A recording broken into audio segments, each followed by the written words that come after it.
Ao anatin'ny lalao eo amin'ny sehitry ny fifandraisan-davitra no amaranantsika ny vaovao smartphone na ampoule ny lela vola ihany koa amin'ny alalan'ny Airtel Money ary clé USB sy t-shirt anjatony ireo noloka nozaraina tamin'ireo mpandresy tao anatin'ilay lalao mampiasa dia mahazo no tanterahana io maraina io moa ny fanolorana ny loka izay natao tetsy amin'ny gara Soarano.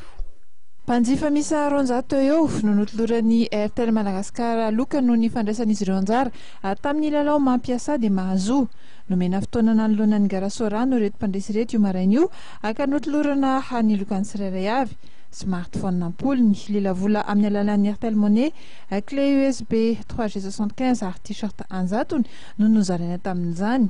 Androany moa zany dia fotoana lehibe amin'ny Airtel satria entina izarana ireo loka amanjatony maro eo amin'ny 200 ny olona mahazo loka androany izay olona nampiasa Airtel Money be indrindra dia tsarovany Airtel tao anatin'ny herinandro anatin'ny ray volana dia mahazo loka Airtel Money sy loka maro samihafa. Tsotra nazony azy dia isaina ny isan'ny transaction na isan'ny fampiasana retrait dépôt mandefa vola dia angonina anatin'ny fotoana anatin'ny ray volana anatin'ny herinandro dia mahazo sina ny mpiasa be indrindra dia toloran'ny Airtel loka amin'ity androany ity. Era Madagasikara no concours ataon'ny Airtel Money. Tsy mijanona treo ihany koa nefa ny lalao ho an'ny Airtel sy ny mpanjifa ao aminy manomboka izao tokoa dia atolotra azy ireo indray ny lalao iray hafa izay mety ahazona fiara vaovao Peugeot 301.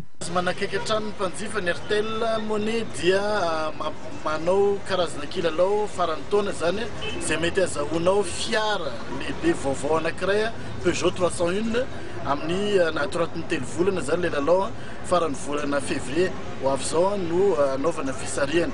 Tsotra fanaovana azy dia mampiasa Airtel Money imbetsaka ianao zany dia misy isa tazomina ka reny isa reny angonina raha mafeny 300 isa ianao zany dia mandray anjara amin'ilay tombola azahoana fiara Peugeot 301 sy vola ray tapitrisa isa kerinandro.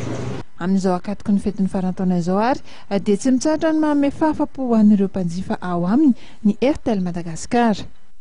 Dia ny fanadihadiana iray indray no manakatona ny fiara antsika tamin'ity alina ity mankasitraka anao nanjoy ny fampahalalam-baovao hatramin'ny farany. Mametraka ny veloma ho amin'ny manaraka ary mbola manasa anao hatrany kosa anjoy ny fahitalavitry matv.